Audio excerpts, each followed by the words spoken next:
Hello, in the third week of this course, we are going to deal with metaphysical poetry.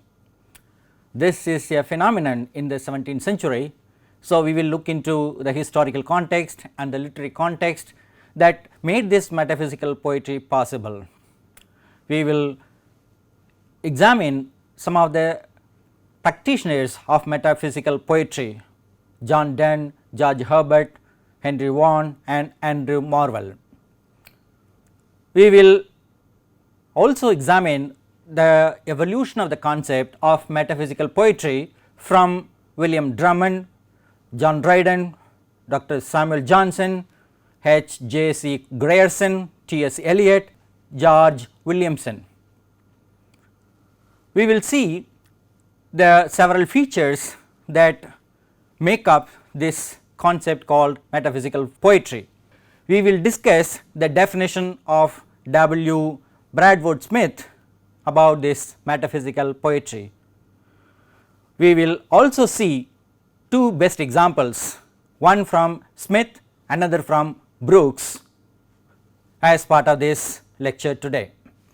As you can see, many historical events join together to make up this era, early 17th century. First, we notice the East India Company was formed in 1600. Then we see King James the First becoming the king, ruling England from 1603 to 1625. At this time, we find a very interesting phenomenon of religious conference that is called Hampton Court Conference, where different factions belonging to various religious groups try to arrive at a common consensus. They could not succeed, that is a different story, and that led to the gunpowder plot meant to kill the king and other courtiers, but they did not succeed. It was at this time we find William Harvey discovering the circulation of blood. What is there inside our own body, we were able to scientifically understand.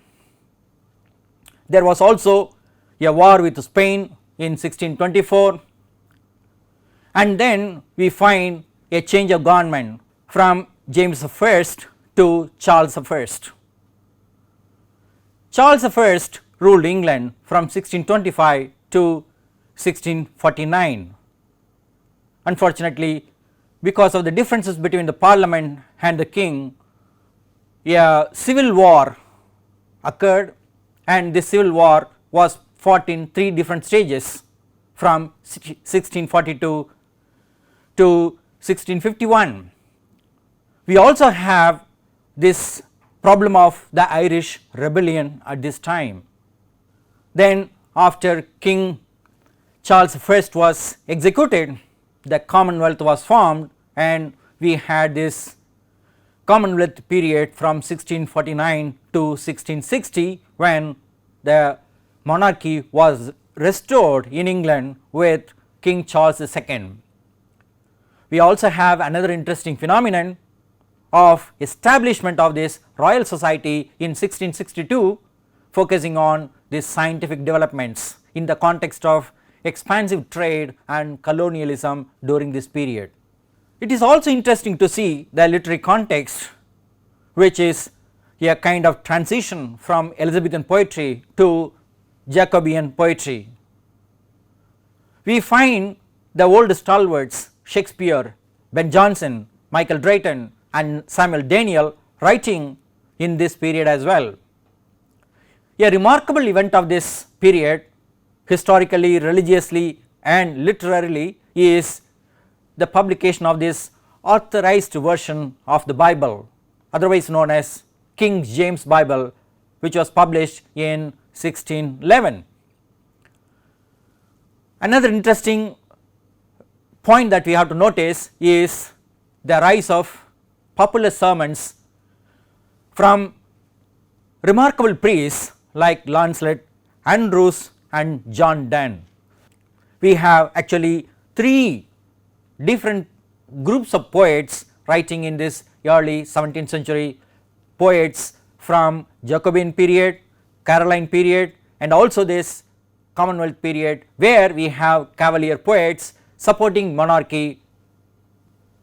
Similarly, we also have poets who write for the court and poets who write for the church in the sense of thinking about gods, particularly Christ, Father and things like that. So, we have both secular poetry and religious poetry at this point of time. Who are the well known practitioners of this metaphysical poetry? Actually, the several kinds of poets we have, in some sense or the other they share certain features of metaphysical poetry. We begin with John Donne, George Herbert, Henry Vaughan, Thomas Carey, Robert Herrick, Richard Lovelace, Abraham Cowley. We have to pay some special attention to him because of the life of Abraham Cowley by Dr. Johnson. We have this concept metaphysical poetry well explained to us. Then Andrew Marvell, Richard Crashaw, John Milton also was writing in this period, but he is not considered to be a metaphysical poet. We have included him to indicate that he also belongs to this early 17th century. Based on the kings who ruled the country and the kind of system of administration they had, we have Jacobean poets belonging to King James I period, we have Caroline poets belonging to Charles I period, and then we have Cavalier poets, and many of these poets are poet priests, that is they were preaching in the church and still writing poetry very intensely. How did the term metaphysical poetry originate? That is what we are going to see in the next few minutes. We have a number of theorists, if you want to use that word, from William Drummond, John Dryden, Samuel Johnson, Greyson, T.S. Eliot to George Williamson. We will begin with William Drummond of Hawthornden. He wrote a letter in 1630 to one Dr. Arthur Johnston, and he used the expression metaphysical pejoratively, that is negatively. He objected to metaphysical ideas and scholastic quiddities in his contemporaries, particularly poets. The extreme kind of images, idiosyncrasies that he noticed in his colleagues, he did not appreciate. Then we have John Dryden writing in Discourse concerning the original and progress of satire in 1693. He mentioned with reference to John Donne that Donne affects metaphysics. He had this in his mind when he wrote this phrase affects the metaphysics. Donne was using a number of scientific terms, and he was making obscure arguments of scholastic philosophers, and so Dryden also did not use this expression very happily. Then we come to the site of this concept metaphysical poetry. It was Dr. Johnson in the 18th century who wrote the life of Abraham Cowley in 1779. In this context, in the life, while writing the life of Abraham Cowley, who was a reasonably respectable poet at that time, we have to remember that Johnson did not consider Donne to be a serious poet for his biographical series. Cowley was. So, he wrote the biography of Cowley, and at that time he mentioned in passing about the kind of writing that happened during 17th century. This concept metaphysical poetry does not relate to any subject or theme. It actually refers to the way in which the poem was written, that is the manner of writing. Actually, Johnson was complaining about the poets who were using such extreme expressions, images, symbols, which disturbed the common sense. So, he wrote a passage like this: wit, abstracted from its effects upon the hearer, may be more rigorously and philosophically considered as a kind of Dyscardia concurs. It means a combination of dissimilar images or discovery of occult resemblances in things apparently unlike. The most heterogeneous ideas are yoked by violence together. Nature and art are ransacked for illustrations, comparisons and allusions. Probably Johnson was also affected by this kind of far-fetched images, and that is why he is using that violent image himself, ransacking nature and art for illustrations, comparisons and allusions. This phrase, the most heterogeneous ideas are yoked by violence together, is the soul of metaphysical poetry. Obviously, Dr. Johnson used this concept metaphysical poetry very pejoratively, that is negatively. He referred to a race of writers known for their display of learning, far-fetched comparisons and absence of feeling. That is what Johnson felt about these writers. He included Donne, Cleveland, Marvell, of course Cowley, Herbert, Vaughan and Crashaw. In sum, this metaphysical poetry is a witty composition combining quite opposite things, ideas, images. It had the pejorative meaning earlier, but now it has rose above this negativity and survived to describe a group of 17th century poets positively. We will see one example from Abraham Cowley.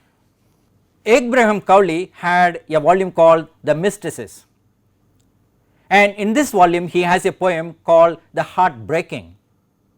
This heartbreaking poem has this kind of combination of images: serpent, love, poison, remedy, monarch, tyrant, all in just 5 stanzas. Disparate things are brought together, violent images are violently yoked together, you can see in these 5 stanzas now. Let us see the first 2 stanzas. The heartbreaking. It gave a piteous groan, and so it broke. In vain, if something would have spoke, the love within too strong for it was, like poison put into a Venice glass. I thought that this some remedy might prove, but oh, the mighty serpent love, cut by this chance in pieces small, in all still lived, and still it stung in all.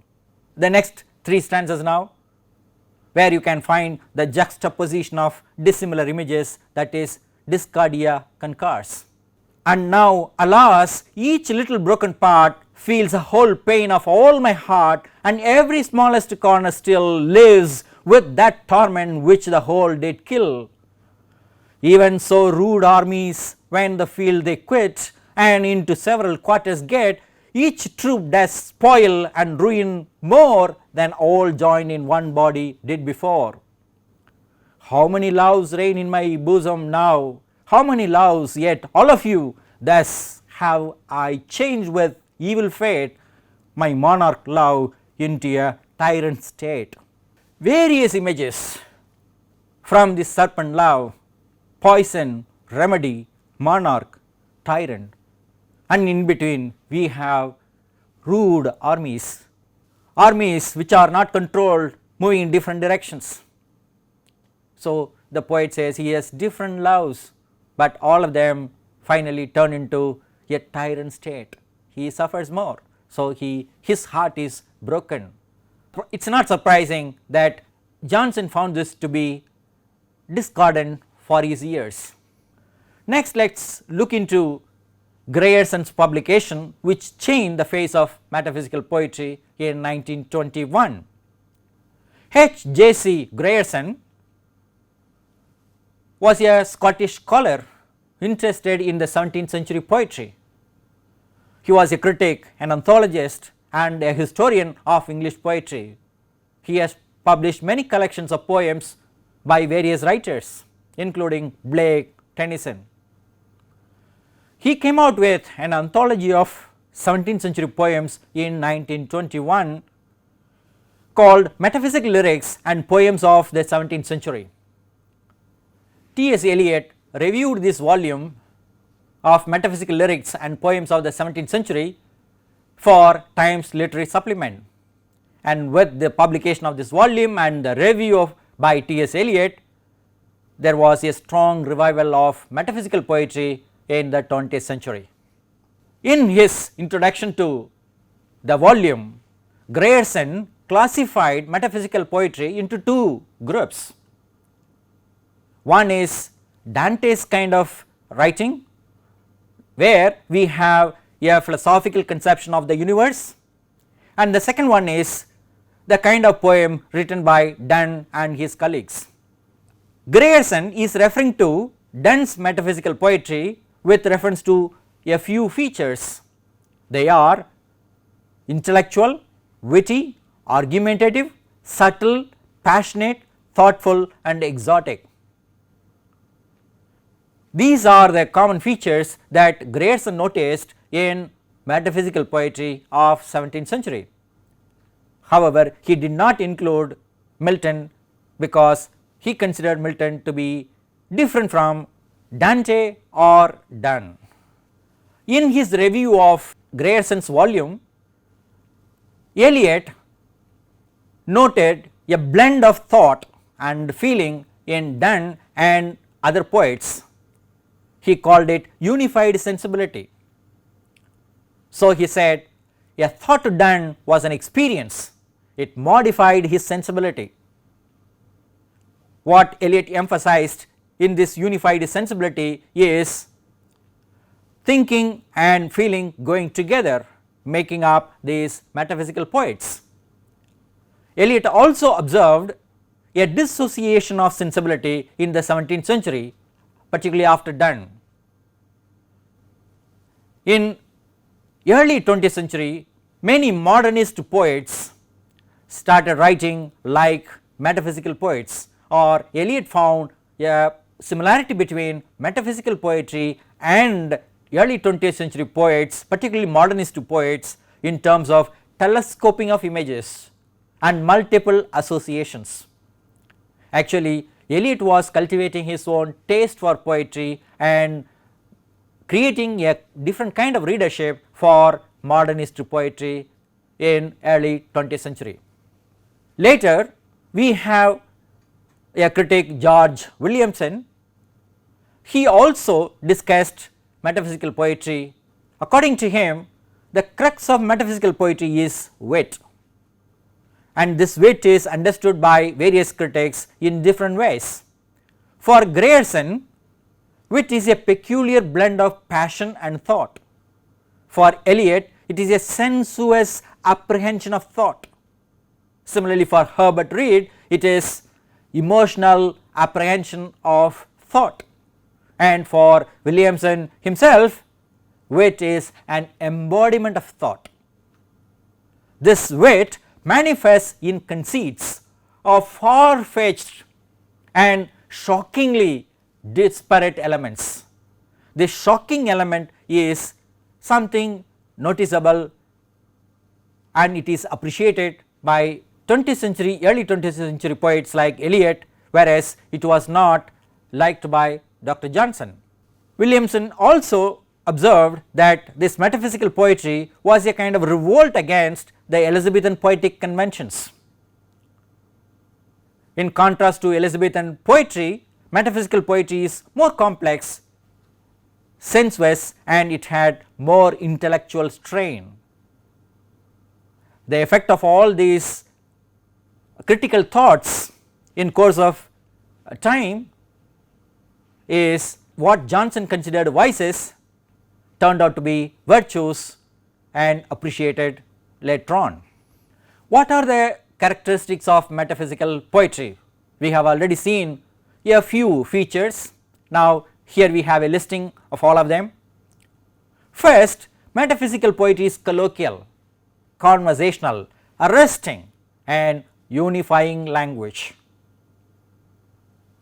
Metaphysical poetry uses more of commands, that is imperatives. It uses more of plain and familiar language. The chief characteristic of metaphysical poetry is of course conceits, far-fetched conceits and extended comparisons. There is no limit to comparing one thing with another. Of course, it is highly intellectual, witty and paradoxical. It makes arguments, logical arguments, and readers are expected to be convinced by the arguments of these poets. A good example we have is John Donne's The Flea. Let us look into the first stanza alone here. Here it goes. Mark but this flea, and mark in this, how little that which thou deniest me is. It sucked me first, and now sucks thee, and in this flea our two bloods mingled be. Thou knowest that this cannot be said, a sin nor shame nor loss of maidenhead, yet this enjoys before it woo, and pampered swells with one blood made of two, and this alas is more than we would do. It is a very common situation of a flea biting man and the woman, and in the flea the poet finds a union of the man and the woman. What is considered to be something infectious, something a disease, something unhealthy, unwelcome, Donne makes use of this image to support his own love without any kind of pejorative connotation of this sexual union. The poet and the lady, the speaker and the lady, they are united in the blood which is infused into the body of this flea. According to Bradford Smith, metaphysical poetry is a paradoxical inquiry, imaginative and intellectual, which exhausts by its use of antithesis and contradiction and unusual imagery all the possibilities in a given idea. This idea will predominantly be a psychological probing of love, death or religion as the more important matters of experience in the life of the poet, and will be embodied in striking metaphorical utterance or in the use of common, that is familiar, or the scientific word. If you look into this definition given by Smith, we see all metaphysical poetry is a paradoxical inquiry, and it uses antithesis and contradiction and unusual imagery. It probes into experiences like love, death and religion, and it has a striking metaphorical utterance. For Smith, the best example of metaphysical poetry is from Andrew Marvell. Smith says it has the metaphysical combination of thought and image, the sensuality, the universal outlook, the distinctively common diction. He gives this example, my vegetable love. And also he mentions another characteristic of metaphysical poetry, that is the metaphysical shudder, which comes out of the awareness of the impending death. Smith quotes this passage from Andrew Marvell's To His Coy Mistress. But at my back I always hear time's winged chariot hurrying near, and yonder all before us lie deserts of vast eternity. Another best example we have from Cleanth Brooks. He came out with this concept of this well wrought urn, that is the image for a well made poem for Cleanth Brooks. According to him, the language of poetry is a language of paradox, paradoxical inquiry and paradoxical language. We can connect them together now. Brooks claims that the only way by which the poet could say what Donne's the canonization says is by paradox, by nothing else. What does the poet say? He says, just like the saints, the religious saints, the lovers to renounce the world for the sake of their own love. The lovers can then rightfully be canonized, that is, made into saints. Here we have these two lines from Donne's poem The Canonization. And by these hymns, songs in praise of love, all shall approve as canonized for love. In this lecture, we have seen 17th century metaphysical poetry against the historical and literary context with reference to the well known practitioners John Donne, George Herbert, Henry Vaughan and Andrew Marvell. We traced the evolution of the metaphysical poetry concept from Drummond to Dryden to Johnson, Greyson, Eliot and George Williamson. We identified the features of metaphysical poetry, particularly with paradox, unusual imagery, colloquial language and so on. We examine two best examples, one from Smith and another from Brooks. They have quoted both Marvell and Donne as the best exemplars of metaphysical poetry. As usual, we have some references for you.